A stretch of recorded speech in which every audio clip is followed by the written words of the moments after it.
Puncak kehidupan. Terima kasih sudah berkunjung ke channel ini, dan sebelum kita lanjut, silahkan like, share dan subscribe agar saya semangat untuk update episode terbaru. Selamat menyaksikan. Bab 526. Keith Yowell rendah hati saat bertemu Alex Rockefeller dan Brittany Rockefeller. Dia tersenyum begitu keras sehingga kerutan muncul di wajahnya ketika dia berjalan untuk menyambut mereka. Brittany merasa tersanjung. Tuan Yowell, kenapa kamu di sini? Masuk, masuk. Alex, tolong potong semangka untuk Tuan Yowell. Terlalu panas di tengah hari, itu akan membantunya melawan panas. Tuan Yowell, Anda bisa memberi tahu saya apa yang Anda butuhkan. Alex dan saya secara pribadi akan mengunjungi Anda. Bagaimana kami bisa membuatmu datang kepada kami? Ketika Michelle Yowell mendengar ini, dia tersenyum. Kaki Keith terasa lemah dan dia hampir jatuh berlutut. Keith tidak akan berani membiarkan Grandmaster Rockefeller memotong semangka untuknya, tidak peduli seberapa berani dia. Dia lebih suka memotong kepalanya sendiri. Tidak perlu untuk itu, tidak perlu sama sekali. Aku tidak haus, kata Keith cepat. Lihat dirimu. Anda basah kuyup oleh keringat. Bagaimana mungkin Anda tidak haus? Alex, cepatlah, kata Brittany. Oh, oke. Alex melirik Keith sebelum menjawab. Alex tidak memiliki perasaan yang baik tentang Keith. Orang tua itu licik dan suka duduk di pagar sampai sisi yang lebih kuat atau menguntungkan terlihat jelas. Orang-orang seperti Keith seperti teman di cuaca cerah, seseorang seharusnya tidak pernah mengharapkan mereka untuk membantu selama masa krisis. Jika bukan karena Michelle, Alex bahkan tidak akan peduli untuk menanggapinya. Segera, Alex kembali ke ruang tamu dengan sepiring potongan semangka. Dia memberikan sepotong itu kepada Keith. Keith panik saat tangannya gemetar, menyebabkan potongan semangka jatuh ke tanah. Brittany mengerutkan kening. Aduh nak. Mengapa kau begitu ceroboh? Beri Tuan Yowell sepotong lagi. Keith hampir menangis. Ketika dia duduk di sofa sebelumnya, dia hanya duduk dengan setengah pantatnya di atasnya. Tidak apa-apa, tidak apa-apa. Itu hanya slip tanganku. Itu tidak ada hubungannya dengan Tuan Rockefeller, kata Keith sebelum dengan cepat mengambil semangka di tanah. Dia kemudian mulai memakannya. Sangat lezat. Itu benar-benar enak, tambahnya. Brittany tercengang. Ini adalah kepala keluarga Yowell dari California. Dia dapat dengan mudah menyebabkan gempa bumi dengan menginjak kakinya di California. Brittany tidak percaya bahwa dia benar-benar akan mengambil sepotong semangka dari tanah dan memakannya. Yang paling penting, rambut seseorang telah jatuh ke tanah sebelumnya dan kebetulan menempel pada semangka. Saat itu, Keith sudah makan setengah dari potongan semangka. Tuan Yowell, kamu. Brittany menunjuk ke mulut Keith. Keith dengan cepat menjilat mulutnya dan memakan sisa setengah helai rambutnya. Dia bahkan menelan ludah beberapa kali setelah itu. Bu, Pak Yowell di sini untuk mengantarkan beberapa jamu untuk saya buat obat. Kalian bisa melanjutkan obrolan. Aku akan memeriksa herbal dan memindahkannya ke ruang bawah tanah, kata Alex akhirnya. Biarkan aku yang bergerak. Keith dengan cepat menimpali. Kamu harus duduk dan mengobrol dengan ibuku. Ada total 5 kotak herbal. Masing-masing berukuran sekitar 1 meter kubik. Setelah memindahkannya ke ruang bawah tanah, Alex bisa mencium aroma herbal yang kuat begitu dia mencoba membuka salah satu kotak. Bahkan, Alex bisa merasakan gelombang esensi di dalam kotak. Ada ramuan spiritual, seru Alex bersemangat dan dia segera mulai mencari sumber esensi. Ramuan spiritual lebih berharga daripada suplemen biasa. Ginseng 100 tahun dan lotus salju 100 tahun yang dibeli Alex dari lelang sebelumnya tidak dianggap sebagai ramuan spiritual. Sebaliknya, itu hanya dianggap suplemen. Karena suplemen tersebut memiliki nilai gizi dan lebih berharga untuk penggunaan obat, secara alami harganya jauh lebih mahal di pasaran. Namun, ramuan spiritual adalah objek spiritual yang menyerap esensi duniawi. Misalnya, bunga segi delapan yang membeku di kamar Alex adalah sejenis ramuan spiritual. Alex akhirnya menemukan reishi merah terang di dalam kotak. Matanya menyala. Ini sebenarnya reishi lotus yang menyala. Apa itu reishi lotus yang menyala? Michelle bertanya. Itu bisa membantu memulihkan kultivasi seni bela diri, kata Alex sambil terkekeh. Selama 2 hari berikutnya, Alex tinggal di ruang bawah tanah villa untuk fokus membuat obat. 5 kotak ramuan yang dibawa keluarga Yowell sudah cukup baginya untuk membuat beberapa jenis obat. Sementara itu, di tempat keluarga Essex, Madame Joanna akhirnya bisa melihat teman baiknya, seorang wanita tua berkulit gelap, bermata kecil yang tingginya hanya 1,5 meter. Joanna Carton, mengapa kamu meminta aku untuk datang terburu-buru? Wanita tua bermata kecil itu bertanya dengan suara yang dalam dan sesak. Joanna Carton adalah nama Nyonya Joanna. Tatapan Madame Joanna menjadi gelap. Aku membutuhkan kamu untuk membantu aku menginfeksi beberapa orang dengan penyakit parasite. Aku ingin mereka tertidur dan tidak pernah bangun lagi, katanya. Bab 527. Tertidur dan tidak pernah bangun. Wanita tua berwajah gelap itu sedikit tercengang. Dia memutar matanya dan mulai tertawa terbahak-bahak. Joanna, kapan kamu menjadi seorang pembunuh? Ini masalah besar. Petik 2. Aku tidak mengatakan bahwa aku ingin membunuh siapapun. Aku hanya ingin mereka sakit parah dan tidak pernah sembuh, menghabiskan sisa hidup mereka di tempat tidur. Petik 2. Wanita tua berwajah gelap itu tertawa lebih jahat. Nenek Blackwood, menginfeksi mereka dengan penyakit parasit, mereka akan lebih menderita karena sakit daripada jika mereka mati. Joanna, kamu sudah tua dan janda. Siapa yang bisa membuatmu begitu membenci mereka? Ketika Madame Joanna mendengar ini, ekspresi wajahnya menjadi lebih kejam. Wajah Dorothy Essex dan Alex Rockefeller muncul di benaknya. Ketika Madame Joanna memikirkan tentang bagaimana, meskipun menjadi nenek Dorothy, dia telah berulang kali dilukai oleh wanita jalang itu dan bahkan sebelumnya dipaksa untuk membayar Dorothy dan yang lainnya $110 juta, dia merasa lebih banyak kebencian di hatinya. Itu bahkan lebih menyakitkan daripada mati. Sekarang, dia ingin membuat mereka merasakan bagaimana rasanya menderita dan berharap mereka mati saja. Katakan padaku, orang seperti apa yang kamu hadapi? Nenek Blackwood bertanya. Kau tahu aturanku, bukan? Aku selalu adil dalam urusan ini, dan aku tidak akan menipumu. Satu korban untuk $10 juta. Bahkan jika kita berteman baik, aku tidak bisa melanggar aturan. Paling-paling, aku akan memberi kamu diskon 20%. Selain itu, aku harus memberi tahu kamu sebelumnya bahwa aku tidak akan mengambil pekerjaan itu jika target aku adalah pejabat pemerintah, tambahnya. Sejak zaman kuno, orang-orang seperti dia tidak pernah berkelahi dengan pejabat pemerintah. Faktanya, mereka yang menginfeksi orang lain dengan penyakit parasite harus menghindari pejabat pemerintah dengan cara apapun. Kalau tidak, konsekuensinya tidak ada habisnya. Jangan khawatir. Mereka bukan pejabat pemerintah. Mereka adalah menantu ketiga cucu perempuan aku dan keluarga mereka, kata Madame Joanna. Apa? Cucu perempuan kamu? Apa kamu sudah gila? Nenek Blackwood belum pernah menangani kasus seperti ini sebelumnya. Tentu saja, aku tidak gila. Cucu perempuan aku berperilaku berbahaya dan ingin menghancurkan keluarga Essex. Aku tidak punya pilihan selain melakukan ini. Baik. Selama aku mendapatkan uang aku tidak punya masalah dengan itu, kata Nenek Blackwood. $10 juta per korban dengan diskon 20% berarti $8 juta untuk setiap korban. Menghitung anggota keluarga Dorothy, termasuk suaminya, Alex Rockefeller, akan berjumlah total $32 juta. Madame Joanna segera menelepon Benny Essex di telepon untuk meminta uang. Benny gelisah ketika mendengar ini. Bu, mengapa kamu membutuhkan begitu banyak uang? Aku memberikan semua aset likuid yang tersisa kepada Dorothy Alex Constructions belum lama ini. Di mana aku akan menemukan semua uang itu? Apakah kamu bingung? Setelah hal ini selesai, konstruksi Dorothy Alex akan menjadi milik kita. Perusahaan dan uang mereka akan berada dalam kendali kita. Bahkan jika kita harus meminjam dari rentenir, kamu perlu mendapatkan uang ini. Apalagi kamu harus melakukannya dengan cepat. Aku membutuhkannya hari ini. Aku bahkan diberi diskon 20% idiot, kata Nyonya Joanna. Benny tidak berdaya. Dia tidak punya pilihan selain meminjam uang dari semua orang yang dia kenal. Dia akhirnya berhasil mengumpulkan lebih dari $30 juta. Baik. Uang telah ditransfer. Aku akan segera bertindak. Tunggu kabar baik dari saya, kata Nenek Blackwood setelah dia menerima uangnya.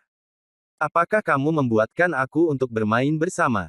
Aku bisa melakukan perjalanan ke rumah cucu perempuan aku yang terkutuk. Apakah akan lebih mudah bagi kamu untuk melakukan apa yang kamu butuhkan? Nyonya Joanna bertanya. Nenek Blackwood mendengus dingin.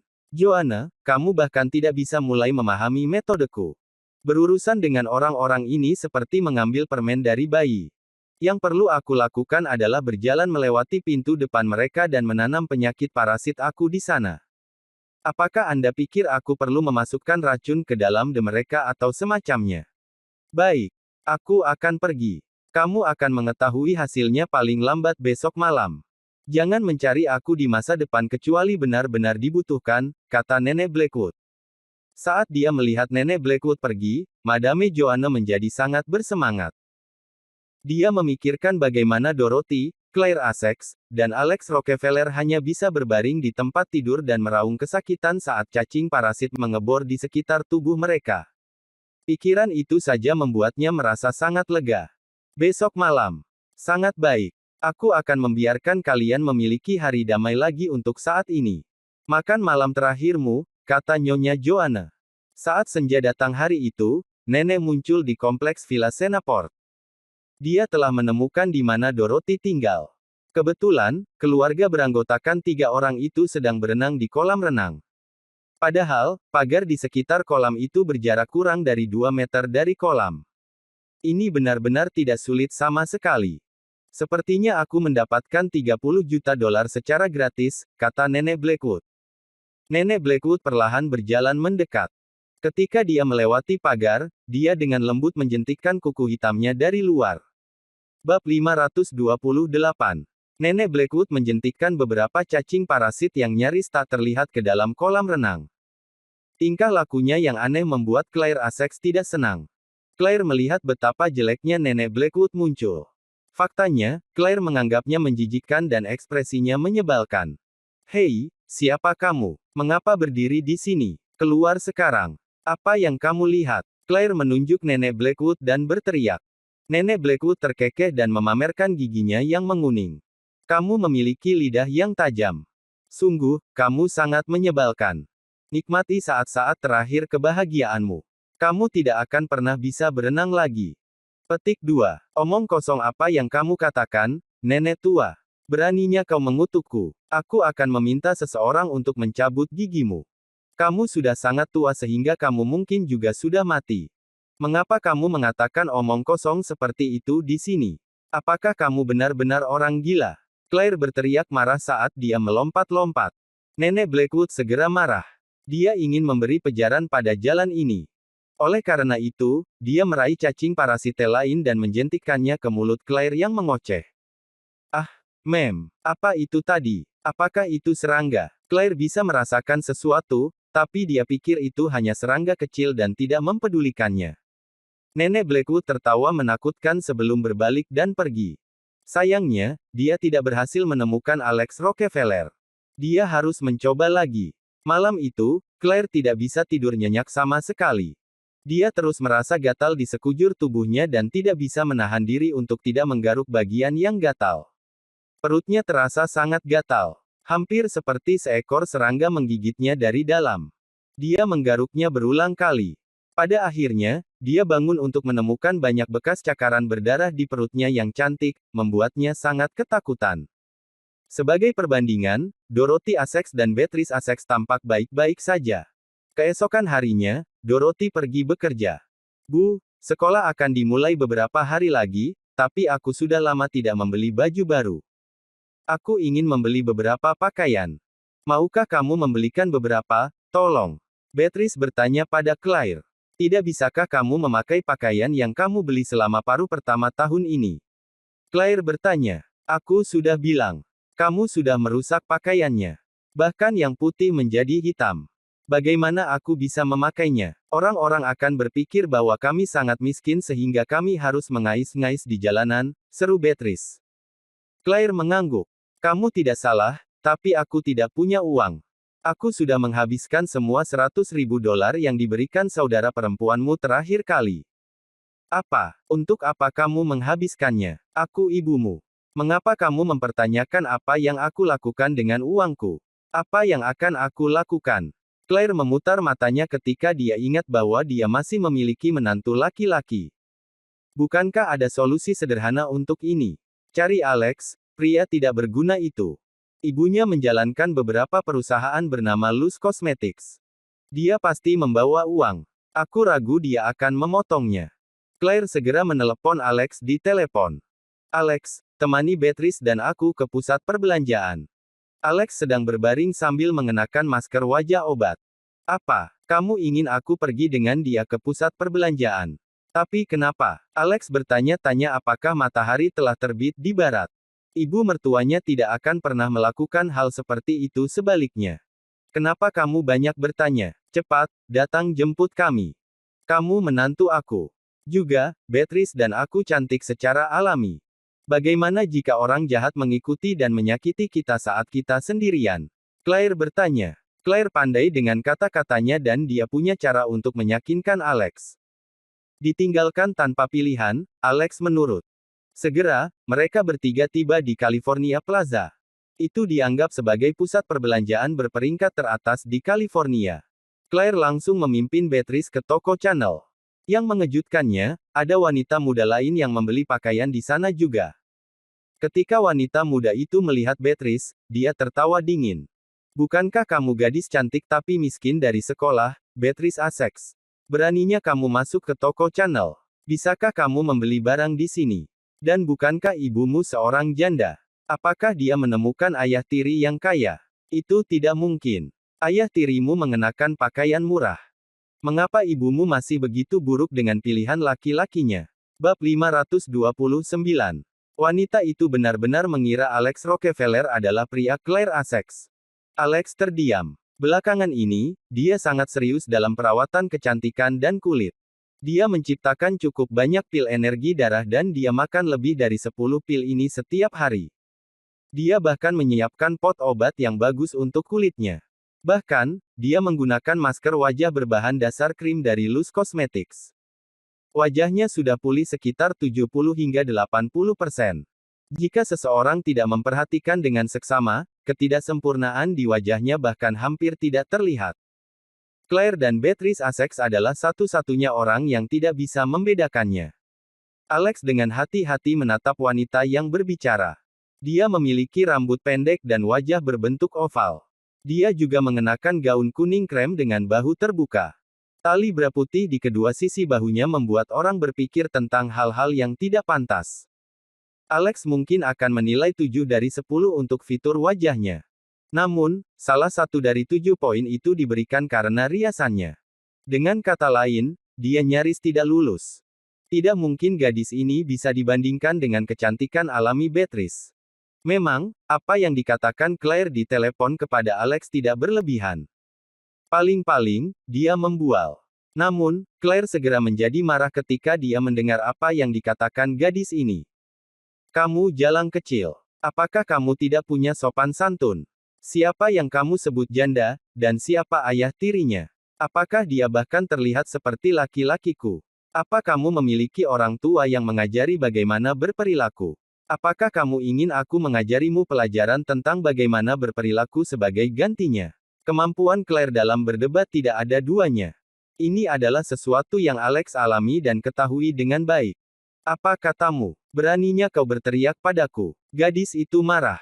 Beatrice, kenapa kamu tidak memberitahu ibumu tentang siapa aku? Siapa dia? Claire mengerutkan kening saat dia menoleh ke Beatrice dan bertanya. Sekarang, wajah Beatrice sudah pucat, tampak ketakutan. Bu, namanya Vanya Tyler. Dia teman sekelasku di SMA, kata Beatrice lembut. Claire mendengus dingin. Dia hanya teman sekelas kamu, tapi kenapa dia begitu sombong? Apakah ada darah buruk di antara kalian berdua? Vanya Tyler mencibir. Dengan ekspresi jijik, Vanya menyilangkan tangannya dan mengangguk pada Beatrice. Lanjutkan. Aku pikir ibunya adalah eksekutif di California Plaza, kata Beatrice sedikit ragu. Hah? Claire terkejut. Menjadi seorang eksekutif di California Plaza terdengar seperti masalah besar. California Plaza adalah pusat perbelanjaan berperingkat teratas di California. Bahkan ada rumor bahwa California Plaza dimiliki oleh Tousan Miles Conglomerate. Terlepas dari kekayaan atau kekuasaan, Para eksekutif di sini semuanya berada di lingkaran paling atas masyarakat. Orang normal tidak bisa main-main dengan mereka. Ketika Fanya melihat ekspresi terkejut di wajah Claire dan betapa takutnya Beatrice, dia tampak lebih senang. Beatrice, kamu melakukan kesalahan. Ibuku bukan eksekutif di California Plaza, kata Fanya. Claire langsung merasa lega. Ternyata itu tidak benar. Fanya seharusnya berbicara lebih awal. Dia benar-benar membuat Claire ketakutan. Tapi saat berikutnya, Fanya mulai tertawa dingin. Ibuku sekarang adalah CEO California Plaza. CEO California Plaza. Bibir Claire bergetar saat dia berteriak keras. Beatrice tampak sama ketakutannya dan dia tidak tahu apa yang harus dilakukan selanjutnya. Semasa SMA, Beatrice sering dibully oleh Fanya. Bahkan, pernah ada Fanya dan teman-temannya mengunci Beatrice di toilet selama 3 jam. Mereka bahkan menamparnya lebih dari 10 kali. Insiden ini telah meninggalkan bekas luka emosional pada Beatrice, sering memberinya mimpi buruk. Dengan susah payah, Beatrice berhasil masuk ke Universitas California. Sementara itu, Fanya tampaknya telah meninggalkan negara itu setelah sekolah menengah, jadi Beatrice tidak menyangka akan bertemu dengannya hari ini di tempat ini. Fanya mendengus. Betul sekali. Apakah kamu takut sekarang? Beatrice, sepertinya aku belum cukup keras denganmu di sekolah menengah. Aku tidak membuat kamu menjilat toilet. Itu sebabnya kamu lupa tentang betapa kuatnya aku, dan itulah sebabnya ibumu yang lansing ini berani mengatakan hal-hal gila seperti aku tidak memiliki orang tua untuk mengajariku. Katakan padaku, bagaimana aku harus memberi kalian pelajaran? Claire berkeringat dingin. Ibu Fanya begitu kuat sehingga seolah-olah seluruh California Plaza adalah milik mereka. Jika Ibu Fanya mendengar apa yang dikatakan Claire, Claire benar-benar tidak akan bisa meninggalkan California Plaza hari ini. Claire dengan cepat mulai berbicara. Fanya, ini salah paham. Ini semua salah paham. Karena kalian adalah teman sekelas SMA, itu berarti kalian juga berteman, kan? Itu hanya kesalahpahaman. Mari kita perjelas. Aku akan meminta maaf kepada kamu. Maafkan aku ya, Fanya menyeringai. Apakah permintaan maaf sudah cukup? Bab 530. Saat itu, dua staf channel melihat konflik yang terjadi dan dengan cepat berlari. Mereka berdua segera mengenali Fanya Tyler dan mendekatinya. Nona Tyler, apa yang terjadi? Kenapa kalian berkelahi? Bagi anggota staf, Fanya adalah putri majikan mereka. Jelas, mereka harus membantunya. Tidak banyak. Wanita lancang ini meneriakiku dan mengatakan ibuku meninggal. Menurut kamu bagaimana aku harus berurusan dengan mereka? Kata Fanya. Apa? Itu keterlaluan. Seorang wanita berlari. Dia mengenakan pakaian kantor yang layak dan tampaknya berusia awal 30-an. Apalagi dia terlihat cukup cantik. Ternyata dia adalah manajer toko outlet channel ini. Apakah kamu memiliki keinginan kematian? Beraninya Anda mengatakan bahwa Nyonya Fernandez sudah mati. Anda tidak tahu apa yang Anda alami. Tahukah Anda siapa Nyonya Fernandez? Tidak hanya dia CEO California Plaza, tetapi dia juga seorang eksekutif tingkat tinggi di Tousan Miles Conglomerate. Dia bekerja untuk Lord Lex Gunther. Anda sebaiknya berlutut dan meminta maaf sekarang juga. Bahkan Lord Lex Gunther dari Tousan Miles Conglomerate telah dibesarkan. Claire dan Beatrice Essex segera merasakan kaki mereka lemas, dan bibir mereka bergetar. Faktanya, Claire benar-benar ingin berlutut. Namun, Fanya berbicara lagi. Apakah menurutmu berlutut dan meminta maaf sudah cukup? Jalang. Apakah kau pikir aku berteman dengan putrimu? Kamu sudah berpikir terlalu jauh. Kenapa aku, Fanya Tyler, berteman dengan wanita jalan seperti putrimu? Kamu mungkin tidak tahu, tetapi pernah aku menguncinya di toilet pria. Dia tidak bisa pergi selama 3 jam. Saat kami berada di dalam, aku menamparnya lebih dari 10 kali. Dia hampir harus merangkak di tanah dan makan kotoran. Aku yakin dia tidak memberitahumu, kan? Itu karena dia tidak akan berani. Jika dia memberitahu siapapun, aku akan menelanjanginya dan mengaraknya keliling sekolah. Apa? Claire terkejut. Wajahnya berubah menjadi hijau. Beatrice, apakah ini benar? Saat itu, Beatrice sudah menangis. Jelas, itu benar. Kenapa kau melakukan itu? Alex Rockefeller akhirnya melangkah maju dan bertanya dengan tenang. Siapapun yang mengenalnya dengan baik, tahu dari sorot matanya bahwa dia marah. Awalnya, dia hanya memperlakukan ini sebagai pertunjukan. Karena dia tidak terlalu menyukai Claire dan Beatrice, dia diam-diam senang menyaksikan mereka diberi pelajaran. Namun, hal-hal yang dikatakan Vanya membuatnya semakin marah. Wanita ini 10 kali lebih kejam dari Claire. Akhirnya, dia tidak tahan lagi. Apakah kami ingin tahu? Siapa kamu? Apakah kamu gigolo wanita tua ini, atau apakah kamu pacar Beatrice? Vanya terkekeh. Tidak juga, kata Alex. Tidak juga. Dalam hal ini, aku menyarankan kamu untuk menjauh dari dua pelacur ini. Aku pikir kamu terlihat cukup maskulin. Mengapa kamu tidak datang ke tempat aku dan bekerja sebagai pengasuh laki-lakiku? Aku akan membayar Anda $20.000 sebulan. Bagaimana menurutmu? Ekspresi Vanya membuatnya terlihat seperti serigala betina. Alex adalah pria yang tampan. Sementara itu, Vanya memiliki kehidupan pribadi yang sangat berantakan. Saat ini, dia benar-benar ingin memiliki Alex untuk dirinya sendiri. Alex menggelengkan kepalanya. Aku tidak tertarik. Yang ingin aku ketahui adalah apa yang kamu rencanakan dengan mereka berdua. Alex, kamu di pihak siapa? Apakah kamu bahkan seorang pria? Claire berkata dengan marah. Alex mengabaikannya. Vanya terkekeh. Itu sangat mudah. Aku ingin mereka berlutut dan membungkuk kepada aku 100 kali. Setelah itu, aku ingin mereka pergi ke toilet dan menjilat mangkuk toilet. Lalu aku akan melupakan apa yang terjadi hari ini. Lihat, bukankah aku baik hati? Vanya bahkan mengedipkan mata kepada Alex ketika dia berbicara. Beberapa karyawan channel mencibir. Mereka sedang menunggu pertunjukan yang bagus. Alex mengangguk. Aku mengerti. Baiklah, ayo lakukan apa yang kamu katakan. Claire dan Beatrice membuka mata lebar-lebar saat mereka menatap Alex dengan tidak percaya. Claire membuka mulutnya dan hendak berteriak padanya. Namun, saat itu, Alex tiba-tiba menamparkan wajah Vanya dengan paksa. Memukul. Tiba-tiba, ada keheningan yang mati. Bersambung.